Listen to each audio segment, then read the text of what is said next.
23rd Annual Newport Beach Film Festival. We're very excited to have you all here tonight, and welcome to our screening of Holy Spider.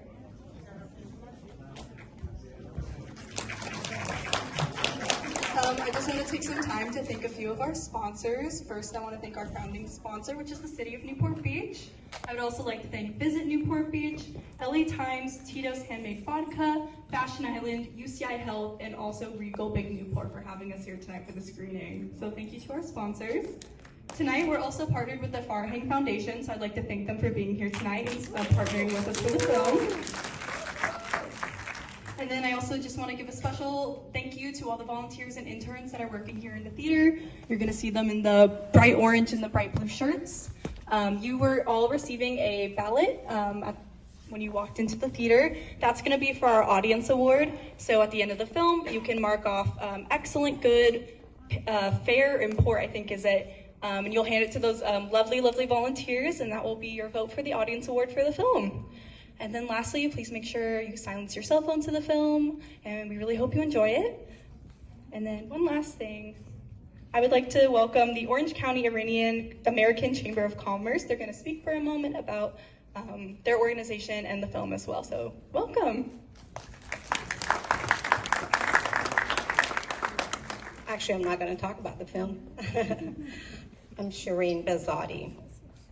And when I saw those images early on in the unrest of Iran, which has now turned into a revolution, I was very emotional.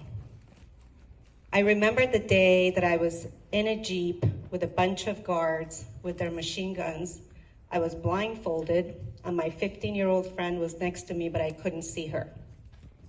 She ended up in jail for 10 years, and I am here.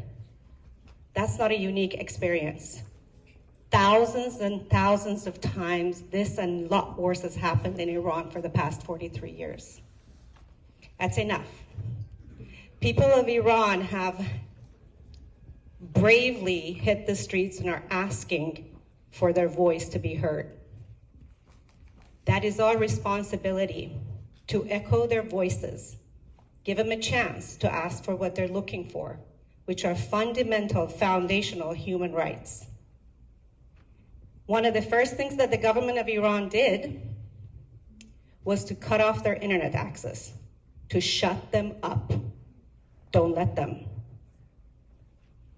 The best way is to continue showing support for the people of Iran, post, repost, talk about them. Don't let the stories die. You may think the one post that I may do, one repost that I may do, or somebody I talk to, a friend, family, coworker, someone I have access to in the position of power, may not make a difference, but it does, and it has. It's the accumulation of all of those voices that will keep this momentum going, but as importantly, the people of Iran will hear us.